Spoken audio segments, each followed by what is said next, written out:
ज्ञानतिमिरन्दस्य ज्ञानञ्जनाशलाकया चक्षुर्मिलितं येन तस्मै श्रीगुरवे नमः। नमो महावदन्याय कृष्णप्रेमा प्रदायते कृष्णाय कृष्णचैतन्या नाम्ने गौरकृष्णे नमः।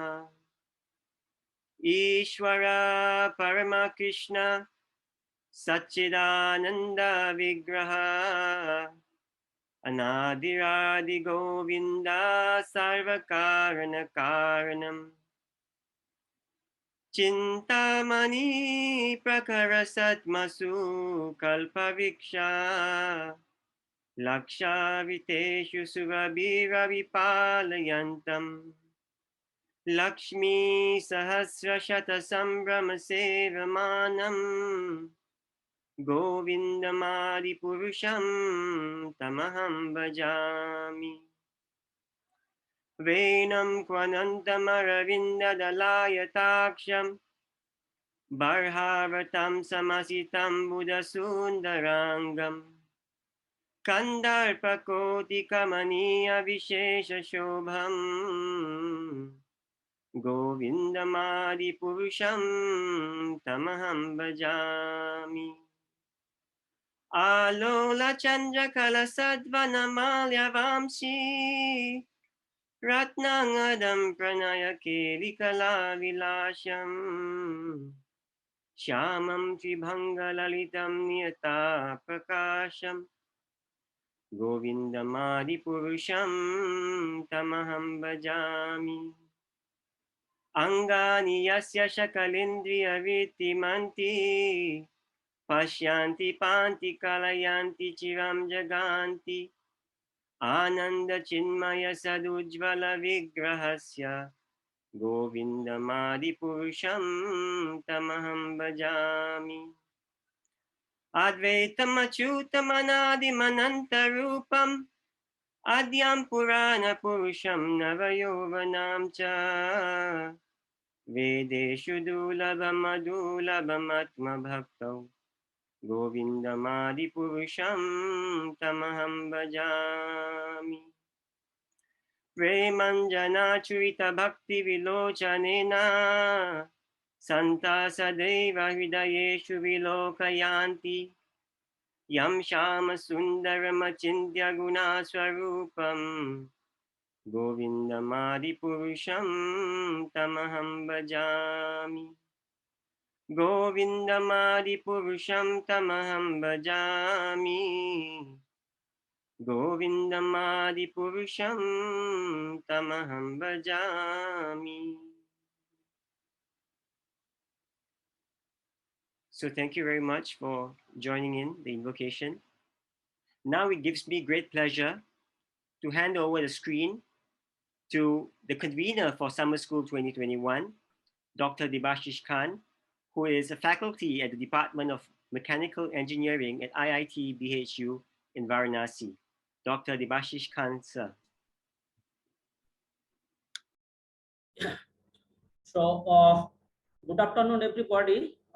As convener of the Summer School 2021, it gives me immense pleasure to welcome you all to this online summer school on origin of life research, history, state of art, new ideas, future visions. Even though the present pandemic situation has forced us to stay remotely, but I am happy to see that we are very much connected through online mode to inquire into the subject matter of the school. This is because of the fact that the subject matter of the school is very, very foundational as well as exciting in nature. The splendid exposition of various life forms on earth has always thrilled the minds of the scientist, theologian, philosopher, artist, poet, as well as every thoughtful person. The age-old quest to understand life and its origin seems to be extreme importance to to understand the meaning as well as purpose of life. Thus, the inquisitive human minds are ever increasingly seeking definite answers and explanations about life and its origin. In the post-Renaissance era, thinkers of diverse schools have contemplated into this subject matter. In 1944, physicist Alan Schrödinger wrote his famous book, What is Life? Since then, we have explored deep at the cellular and subcellular level with the modern sophisticated tools and techniques. Despite amazing advancement in the fields of science and technology, life remains a notion not understood to a noteworthy extent. While empirical insights into the functions of life have been majorly successful, the scientific community has not been able to understand life per se. Although day by day research data about life molecules is increasing exponentially, but at the same time, more mysteries of life are coming to the surface than ever. The July 2005 issue of renowned journal Science has listed 125 questions for which modern science does not have any answer. And one of the listed questions is how and where did life on earth arise? We are very indebted to Dr. T.D. Singh, a visionary and founding director of the Bhaktivedanta Institute. His contributions towards the theme of the school are phenomenal, and all of us can take advantage of those. Therefore, now I request Sri Subhash Chandra Singh to introduce the visionary Dr. T.D. Singh. Sri Subhash Chandra Bose, please. Subhash Chandra Singh, please. Yeah, thank you, sir.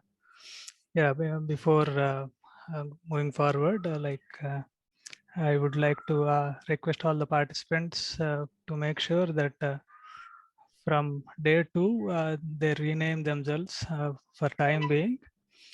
We have allowed all the participants. Yeah, so please do follow that so that we can go ahead pleasantly. Yeah, so now I request Sri Subhash Chandra Singh to introduce the visionary Dr. T.D. Singh.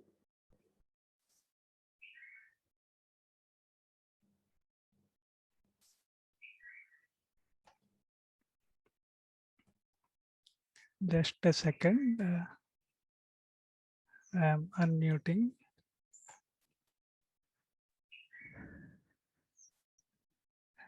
Yes, Subhash ji, please. Dr. T.D. Singh, also lovingly known. Can you be a bit louder, please?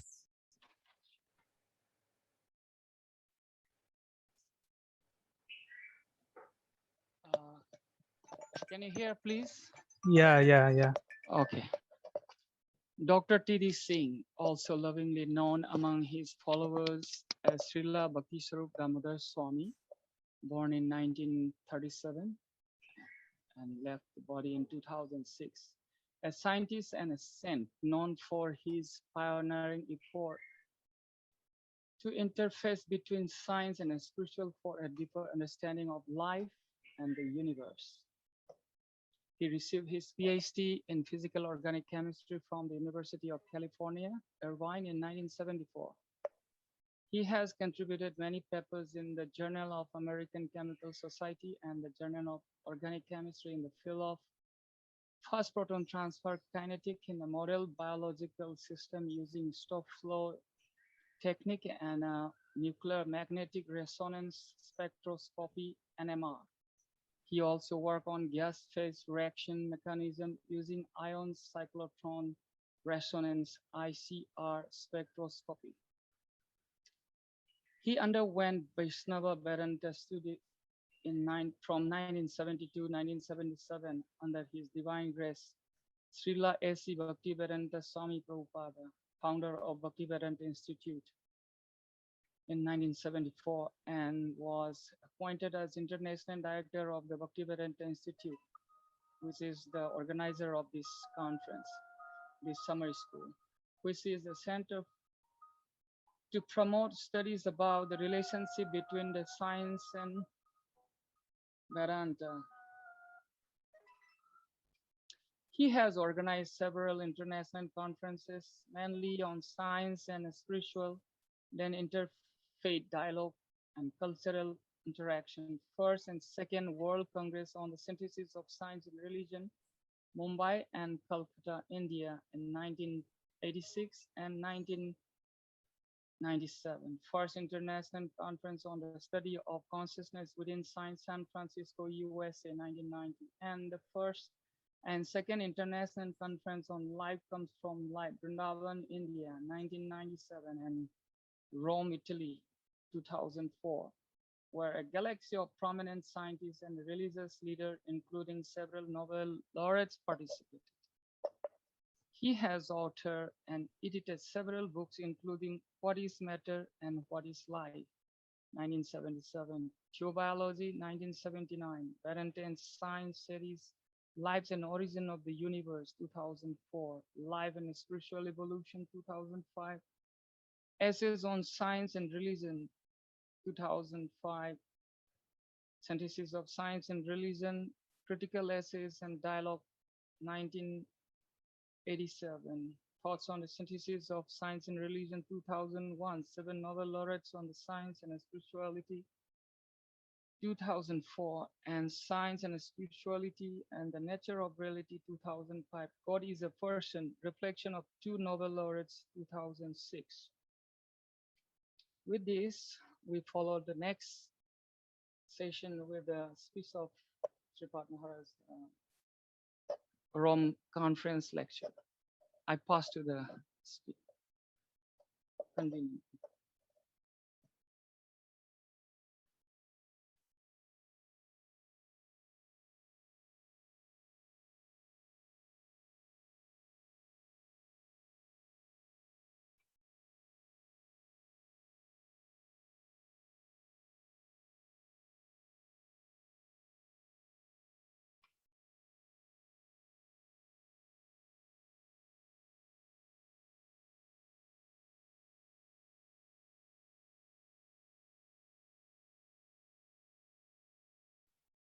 There be any announcement, short announcement?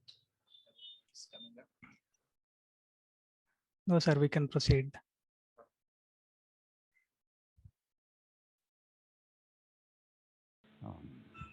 I'll open with a short prayer.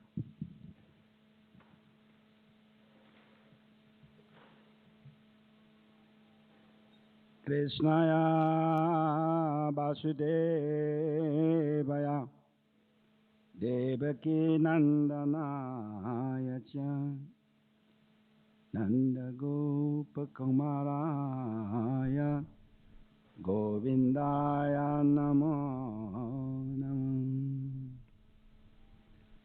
Om Purnamadaha Purnamidam Purnat Purnamudachyate Purnasya Purnamadaya Purnameva Avasisate Om Shanti Shanti Shanti Hari Om.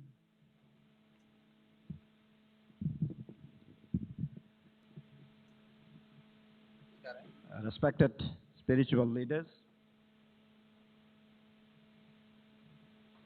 honorable dignitaries, distinguished delegates, speakers, ladies and gentlemen.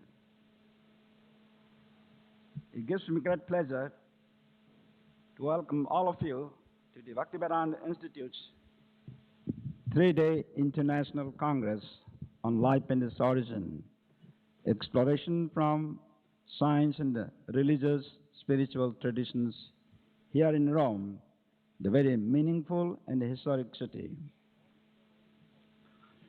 Rome is a very historic city, and it has played a major role in the Western world for well over 2,000 years. Rome is important because the Vatican City is the headquarters of the Roman Catholic world, and the Pope resides here. The Honorable Mayor of Rome, Mr. Walter Beltroni, has kindly arranged for this hall to be used for this Congress without any charge. This shows the living interest that Rome has in both fields of science and spirituality. We are extremely grateful to him for his kind support and for giving us this facility. On behalf of the organizing committee, I'd like to express our sincere thanks to the Honorable President of the Italian Republic, His Excellency Carlo Gelio Ciampi, for his conveying to us his personal best wishes for the success of this Congress, and also for sending his best well-wishing words. We also acknowledge the kind patronage of the Municipality of Rome, of the President of the Regional Council of Lazio, and of the Aldermanship to the Cultural Politics of the Municipality of Rome.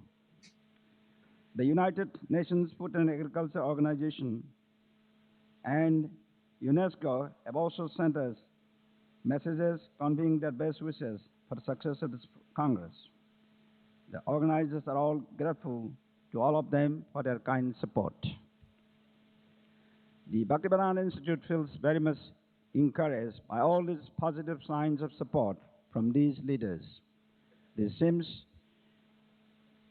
to be an indication, a confirmation that currently there is a paradigm shift in progress in the global mindset. This makes now the perfect time for this type of a Congress to be held. For too long, it seems that science and the religion, or science and the spirituality per se, have been in opposition, like enemies. However, the ultimate goal of both is the search for the truth for the welfare of humanity.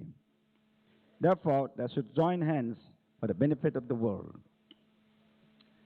Recent high-tech terrorism seems to have shocked the entire world by the gross misuse of science and the religion combined.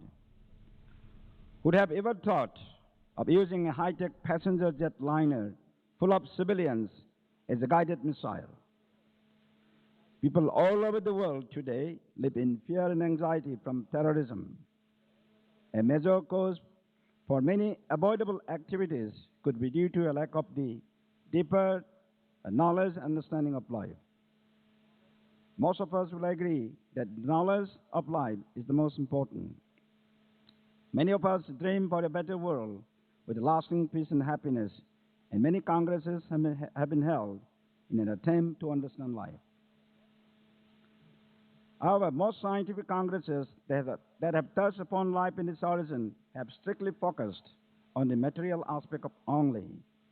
However, every serious scientist and a thoughtful scholar will agree with the fact that the scientific discussion based primarily on atoms and molecules in regard to life's origin is extremely limited. The Hungarian Nobel laureate and the biochemist Chen Jerzy remarked, quote, "In my search for the secret of life, I ended up with atoms and electrons, which have no life at all. Somewhere along the line, life has run out through my fingers," unquote. There is enough evidence that life as such is not made up of only molecules, but there are deeper aspects which we can describe in general as being spiritual aspects of life. Everyone will agree that life as we know it is made up of, number one, the physical body, and number two, the mind, and number three, the conscious entity which animates the first two and experiences the world around him through this mind and the five senses of the body. This conscious being or self is characterized by having undeniable spiritual qualities and properties such as free will, experience of pleasure and pain, joy and suffering, possesses consciousness or the ability to experience knowledge and to respond to it, and the various emotional and aesthetic feelings. All these properties are really an integral part of life but they are beyond the scope of materialistic science of mere atoms and molecules. A special feature of this Congress is that we will see science and spirituality going hand in hand in the search for the understanding of life and its different aspects, including its origin from both the rigorous scientific and the spiritual domains of reality. As we move on in the 21st century, the time has definitely come to re-examine more thoroughly about the science of life, its purpose, and its origin. In this regard, the ancient religious and spiritual scriptures of the world have contributed to this point that everything in this material world, including life, is a product of divine creation. In other words, God is the source of everything, aham sarvasya prabhava, as it says in the Bhagavad Gita. This Congress is primarily aimed at introducing a serious discussion about the role of God in the scientific research of life, its nature and its origin. Many scholars today express that we need a new science or new paradigm to understand the deeper meaning of reality. In this connection, I would like to suggest that spirituality will be a major partner of this new science or of this new paradigm. This new science should be a holistic approach in the search of life. It should be objective and balanced. A one-sided approach will not be able to answer many questions in this vital field of knowledge. Both science and spirituality must be complementary to one another. Many prominent thinkers in science, as well as religious leaders from around the world, have gathered here for a very productive discussion in regard to life's origin.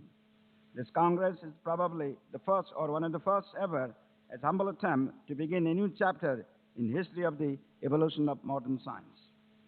It seems that of late, the intelligentsia of the world have become more willing to openly discuss spirituality. This is greatly a welcome development.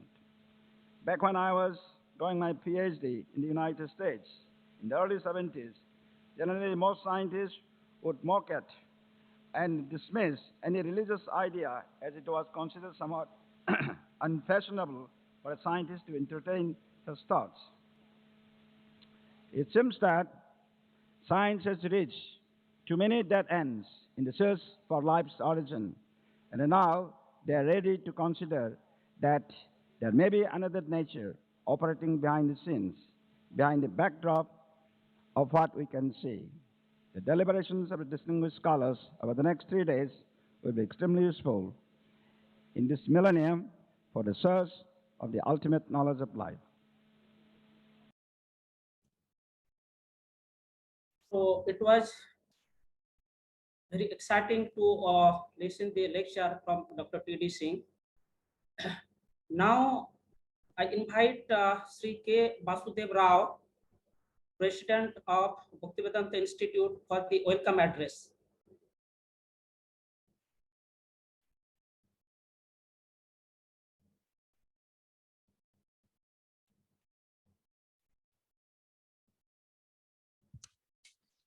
Hello, are you able to hear me? Yes, yes. Okay, I would like to share screen. If you stop the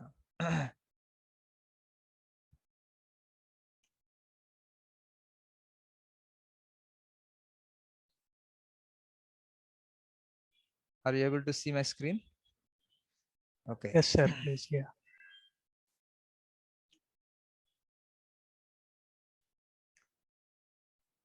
ॐ अज्ञानतिमिरान्धस्य ज्ञानाञ्जनशलाकया चक्षुरुन्मीलितं येन तस्मै श्रीगुरवे नमः.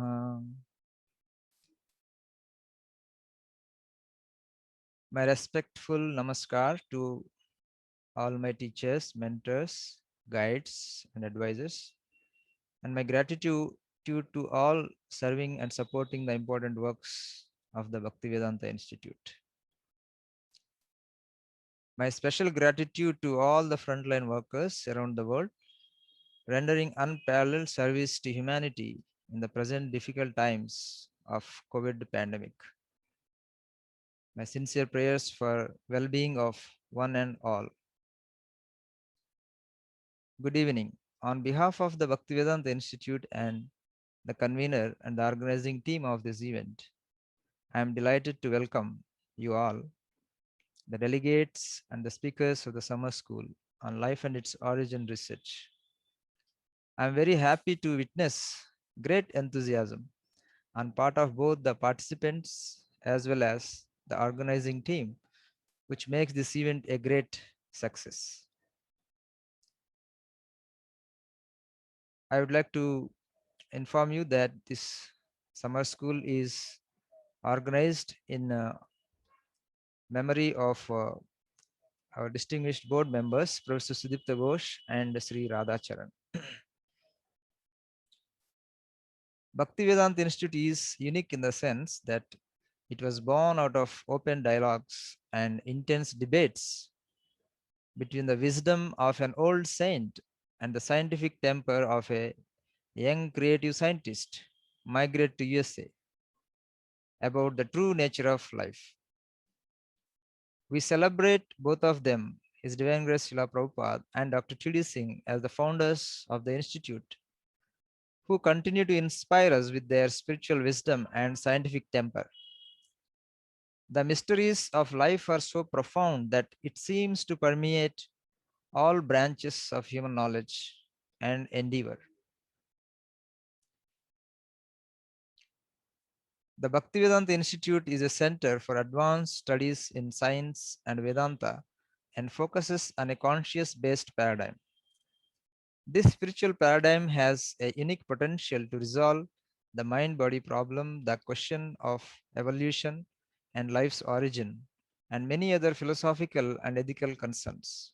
Thus, this paradigm will have profound significance for science, religion, and their synthesis.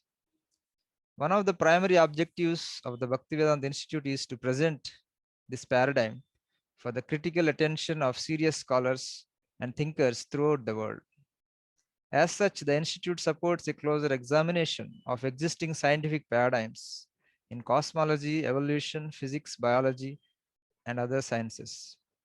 The Institute also promotes scientific, philosophical, and religious dialogues among scientists, scholars, and theologians of the world, covering various common conceptual grounds of science and religion for the purpose of creating a better and harmonious understanding among all people. In order to achieve these goals, the Institute organizes international conferences regularly and publishes books and journals. Some of the books are available on our store, is at store.binstitute.org. The speech that Dr. T.D. Singh gave, it is also present in this book, is the proceedings of a conference. Similarly, quantum physics and consciousness, and mathematics and reality, and many more interesting books. Life is the most intriguing concept, but it is also the closest of all experiences we have. It is very simple as well as very complicated. We sometimes try to simplify it with proposals like the astonishing hypothesis of Francis Crick. He says, your joys, your sorrows, your memories, and your ambition, your sense of personal identity and free will are in fact no more than the behavior of a vast assembly of nerve cells. However, when we try to materialize it in the lab, it gets more complicated and astonishing than the original hypothesis. Understanding of life can be divided into two parts: ontology of life, meaning what are the characteristics, what life actually is, and the dynamics of life. If we get ontology wrong, if we get the ontology wrong, then we will also be wrong in grasping the dynamics. We cannot get away with wrong ontology of life because it has implications to the dynamics of life and to meaning and happiness of our own existence. It might even be harmful to our mental health if we take astonishing hypothesis seriously into our life, our daily life. In this regard, Charles Darwin has expressed, I have said that in one respect, my mind has changed during the last 20 or 30 years. Up to the age 30 or beyond it, poetry of many kinds, such as the works of Milton, Gray, Byron, Wordsworth, Coleridge, and Shelley, gave me great pleasure, and even as a schoolboy, I took intense delight in Shakespeare, especially in the historical plays. I have also said that formerly pictures gave me considerable and music very great delight. But now, for many years, I cannot endure to read a line of poetry. I have tried lately to read Shakespeare and found it so intolerably dull that it nauseated me. I have also almost lost my taste for pictures or music. Music generally sets me thinking too energetically on what I have been at work instead of giving me pleasure. I retain some taste for fine scenery, but it does not cause me the exquisite delight which it formerly did. He further continues, my mind seems to have become a kind of machine for grinding general laws out of large collection of facts. But why this should have caused the atrophy of that part of the brain alone on which the higher taste depend, I cannot conceive. The loss of these tastes is a loss of happiness and may possibly be injurious to the intellect and more probably to the moral character by enfeebling the emotional part of our nature. Hence, the origin of life, hence, friends, the origin of life research should be done not only with our brains but also with our hearts, because our theories need to account not only for what is going on in our brain but also what is brewing in our hearts. Therefore, I appeal to our distinguished speakers as well as delegates here in this school as well as in their research life to be not afraid to propose astonishing and bold alternative theories and pursue them until we are fully satisfied not only with scientific evidence but also with its meaning and purpose to our existence. With these few words, I would like to welcome all our distinguished speakers and delegates, especially Professor Chandra Vikramasinghe from University of Buckingham, Professor James M. True, Rice University, Professor Nick Lane, University College of London, Dr. Shashi Kotagiri, MD Anderson Center, MD Anderson Cancer Center, University of Texas, Professor Manoranjan Sinha, IIT Kharagpur, Dr. A.K. Mukhopadhyay, Dr. B.D. Mundraji, Bharati Vidya Mandir, Dr. Sai Fani, Northwestern University, Sri Pawan Kumar Polkampalli, IIT Kharagpur, Sri Roshan Tiwari, IISER Kolkata, Dr. Vignesh Krishnan Kuti, founder and CEO of Cellivate Technologies Singapore, Srikant Chandragiri, Max Planck Institute, Germany, Dr. Hare Krishna Mahanta, BITS Pilani, Dr. Jainaran Tudu, IIT Tirupati, Sri Dheeraj Dubey, Tata Institute of Fundamental Research, Sri Dennis Robert Dalva, Ayurvedic Medicine Association, Europe, Sri Subhash Chandra Singh, Director, BA Radhakund, Sri Varun Agrawal, Director, Bhaktivedanta Institute, Sri Aristotle Murthy Nandi, Sri Prabhakar Vallapalli, President, BA Bangalore, and last but not least, Dr. Devasish Khan, IIT Varanasi, the distinguished convener of this school. So I'm sure all of them will engage us in deep discussions on the nature of life and its origin. I welcome also all the distinguished delegates, advisors, organizing members, and volunteers. I'm thankful and grateful to all of you for being with us tonight and for next few days. Bhaktivedanta Institute is looking forward to all your active participation and support in this school and beyond. Interested participants are welcome to join us in our institute's courses, publications, internships, seminars, conferences, and research collaborations. Feel free to write to us at info@beams.org. Thank you. Namaskar. With gratitude, I remain. Thank you. Namaste. Thank you so much, Sri K. Vasudev Rao, for this welcome address. Now, please let me allow to give an overview of the summer school.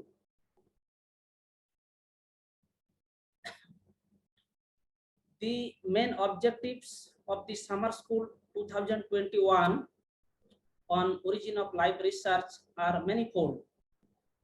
The summer school brings together a multidisciplinary group of world-renowned researchers and scholars to deliver lectures on the theme of the school in a very stimulating setting over an extended period of time. From today to June 18th, so that means during these 3 days, distinguished speakers will talk about initially the state of the art theories of origin of life, and then on the issues and challenging prevailing in current theories. We are very fortunate that we will be listening from some of the topmost scientists of the world, such as Professor Chandra Wickramasinghe, Professor James Tour, Professor Nick Lane, whose works on the theme of the school are highly cited throughout the world.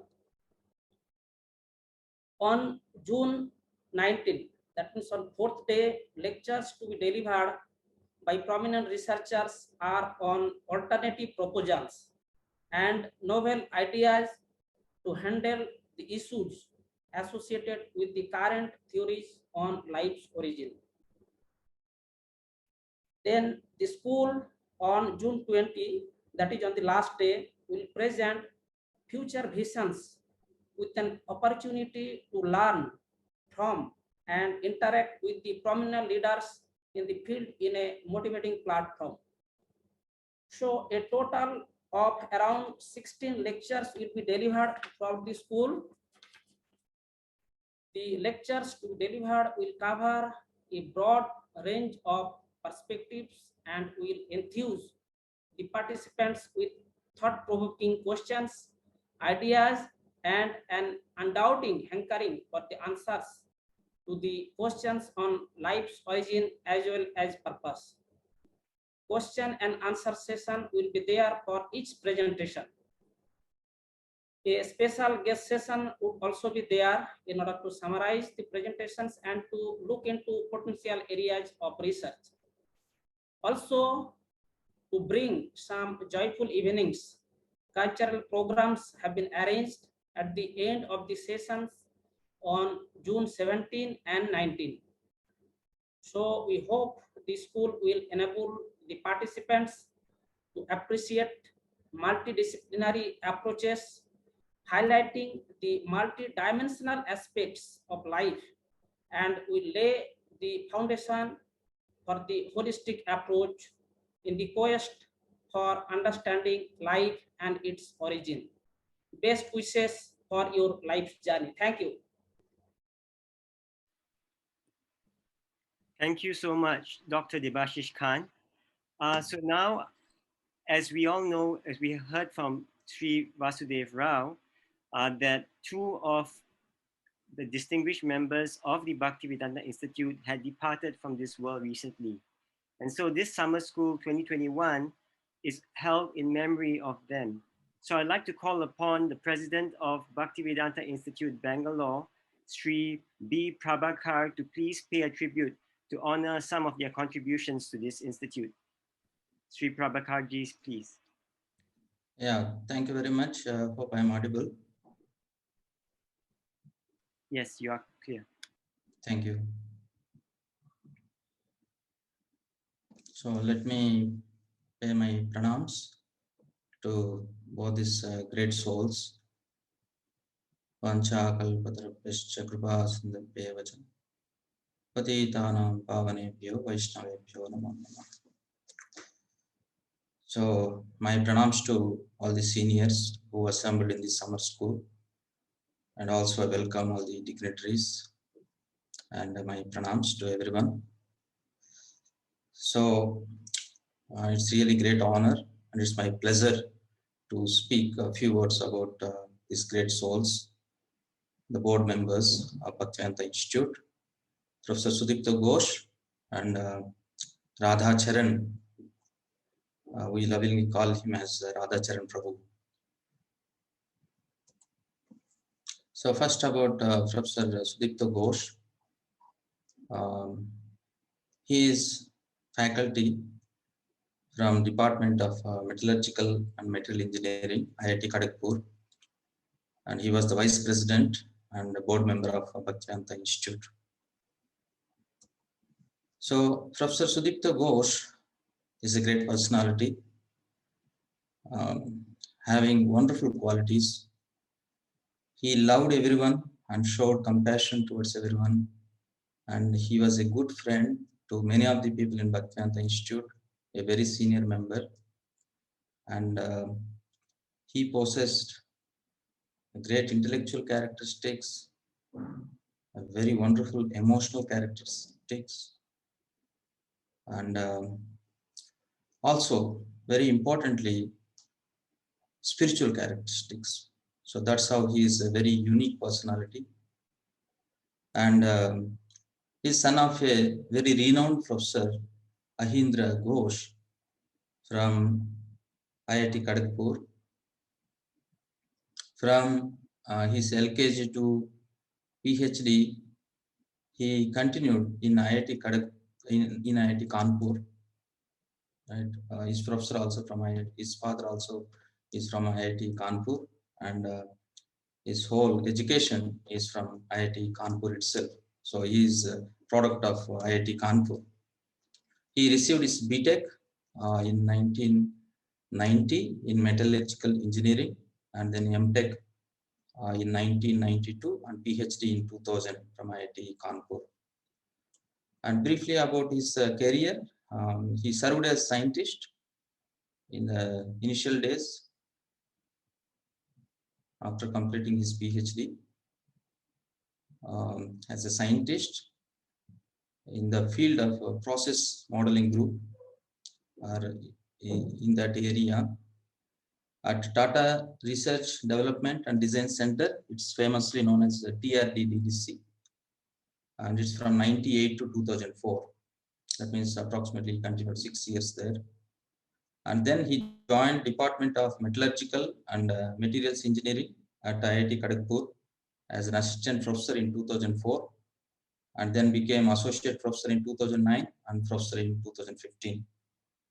And he exclusively worked on mathematical modeling of materials processes. And as a part of his collaborative research works, he visited Georgia Tech, USA, and Karlsruhe Institute of Technology, Germany, etc. Professor Ghosh published 131 articles in peer-reviewed journals, and he had 4 patents to his credit. He actually finished guiding 12 PhD students and had been guiding other PhD scholars also, even during the period of his failing health prior to his heartbreaking demise. And whenever we think of Professor Ghosh, it's really unforgettable connection with the institute and with everyone. Like I said, he is again very wonderful spiritualist with love and compassion towards everyone. And the spiritual transformation in the life of Professor Ghosh started since he met Dr. T.D. Singh, a founding director of Bhaktivedanta Institute. He took immense interest in thoughts on the synthesis of science and spirituality after Dr. T.D. Singh, and accepted Singh as a spiritual guide. Since then, he contributed immensely to the growth of Bhaktivedanta Institute in many ways, particularly in publications of Bhaktivedanta Institute. He was very instrumental in starting Institute's prestigious journal titled Savijnanam, Scientific Explorations of Spiritual Paradigm. He was the vice president and a distinguished board member of the Bhaktivedanta Institute. He is the mentor for so many students across India and abroad.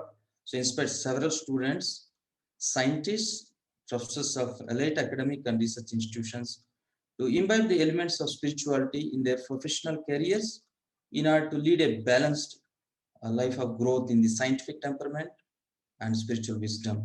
So this is his very unique contribution. So with this, we'll move to the next person, very senior member in our Bhaktivedanta Institute, Sri Radha Charan Das.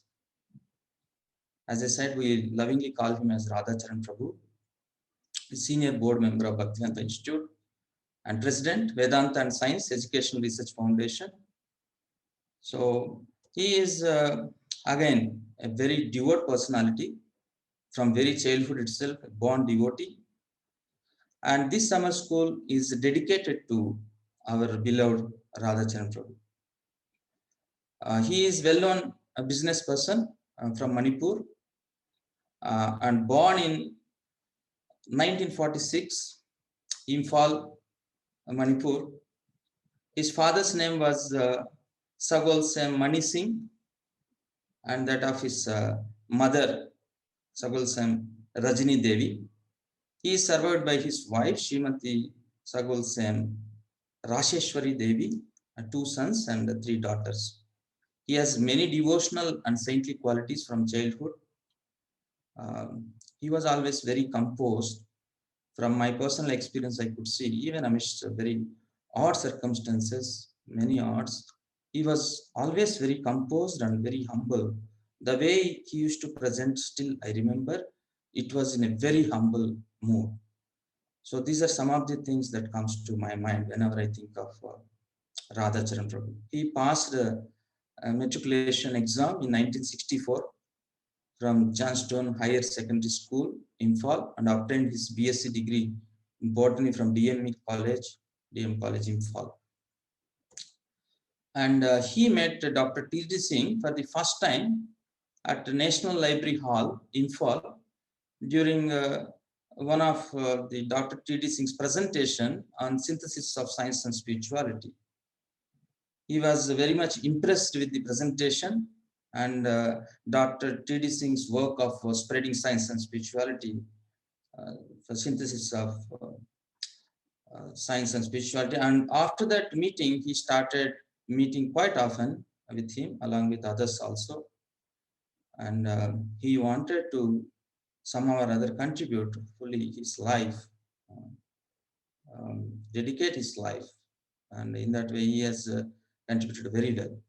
An extremely hardworking person, and besides handling his own business successfully, has been involved as a secretary, vice president, president, and many other distinguished positions in numerous projects and organizations connected to the institute since 1970s, such as Bhaktivedanta Institute Higher Secondary School, Imphal, Manipur, Nature Cure Hospital, Shri Radha Krishna Chandra Temple, Imphal, Manipur again, and the University of Bhagavad Culture, Vedanta and Science Educational Research Foundation, and many others, where he rendered invaluable services starting from the acquisition of land, construction of buildings, accounts, organizing programs, festivals, printing and publishing work. So he's a multifaceted personality.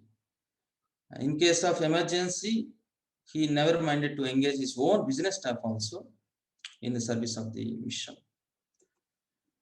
And his many other contributions include, not limited to these things, but include publication of a mega special 60th birth sentinel volume of founder director.